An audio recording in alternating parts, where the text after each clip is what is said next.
I think the first time I began to realise that the YouTube audience was getting a little too out of control was when people started shipping Chloe Grace Moretz and Bertie Gilbert.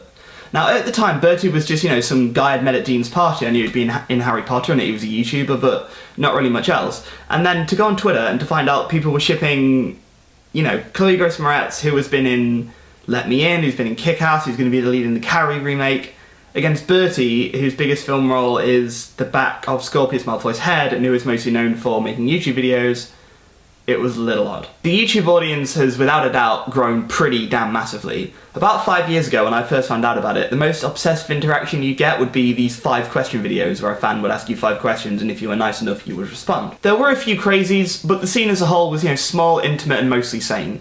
As things have gone on and it's gotten way more intense. A couple of years ago, we had DeFranco Does London. Philip DeFranco took a couple of security guards to a park in London and got mobbed by over 1,000 people and had to be taken away. We have YouTubers who date and then the fans get way too obsessive and creepy and put in comments all the videos about their personal life. We have the YouTube gatherings that have gone from, these meeting up in a field to these expos with tickets and panels. You've even got YouTubers now being invited to film premieres, encouraged to tweet their fans to, go catch a glimpse of them on the red carpet, just like any celebrity. Even though it's on the internet and therefore should encourage more open and equal communication and interaction, YouTube culture is becoming way, way too much like celebrity culture in general. So now let's talk a bit about why, and I think first of all it's important to remember the relative youth of most of these audience. These are, 13 to 17-year-old people, especially female, and they're pretty harmless boys with nice hair. It's Beatlemania all over again. It's this Backstreet Boys, NSYNC boy band love all over again. In a lot of these cases, I think, you're very excitable when you're that age and you can be very mature, and I think that tends to lend itself to why you go so crazy over the YouTubers, but as you grow up, you either learn or you sort of get taught by others. So I think the youth, they'll just grow out of it. One other reason, and this one's a bit of a hot button issue, is the potential corporatization of YouTube. I think this became most evident and obvious with the recent YouTube Comedy Week. You had adverts in the papers, you had scheduled video uploads, you had, scheduled celebrity cameos, scheduled YouTubers cameoing with each other. You had a panel show, which was awesome, but it's a TV thing. Although I want to see more of the panel show. Make more panel show, please. Ever since they bought YouTube, Google have long known the business potential of it, and it's now that you could kind of argue they're being to milk their creators. They are giving them something back, they're giving them creator space, they're giving them lots of equipment, lots of help, but they're doing it and saying, with all this, we're going to make this money off you, we're going to advertise for your videos in the newspaper, in the case of Comedy Week, or whatever it happens to be at the time.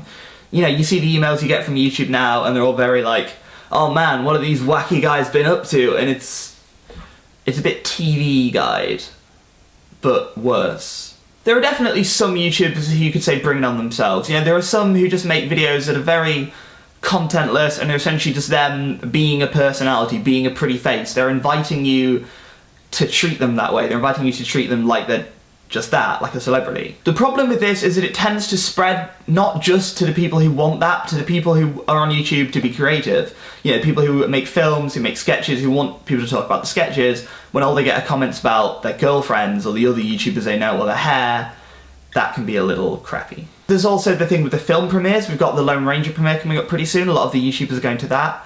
And I think that's not really so bad. If someone comes up and asks you, hey, want to go to a film premiere? You're not going to be like, oh man, well I bet I'm being used as a commodity to get promotion for this movie. You're going to go, yes, let me go to your film premiere. You're not going to go, oh well I respectfully decline because I don't want to be used as a commodity. You're going to go, yes, I want to go to this film premiere. Please let me go to your film premiere. There's also the case that a lot of the time, YouTubers aren't going to view themselves as especially being part of the establishment by attending a film premiere. For them, it's like a treat. But the problem is that it is them being used as a commodity so that they will tweet and they will make videos and they will be on the red carpet and encourage more people to come.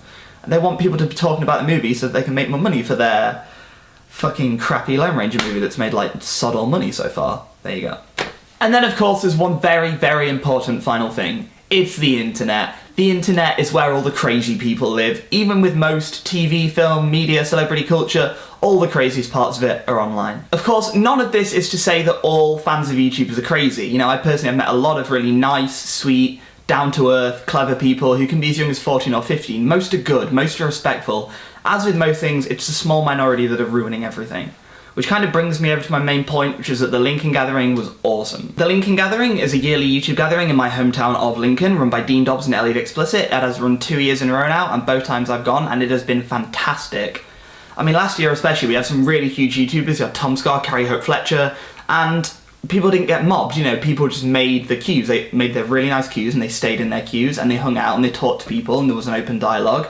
And no one got mobbed, no one got rushed, no one got screwed around. Everyone was just respectful and nice to each other. I went to the Nottingham gathering last Saturday as well, and that was the exact same thing. It was just nice. It was people sat in a park on the grass, you know, like Summer and City of old, just talking, just making friends and interacting and being nice. It made me feel like this should be the standard for the YouTube audience, you know? Recognise that YouTubers most of the time are closer to you than they are to a celebrity. They're people who are sat in their bedrooms, who love films, who are students, who are making videos, who just want people to like what they do. They're doing this because they love it and they want to entertain people, and if you appreciate that, then you should definitely show it, but you should show it in a respectful way that isn't too intrusive and is just nice.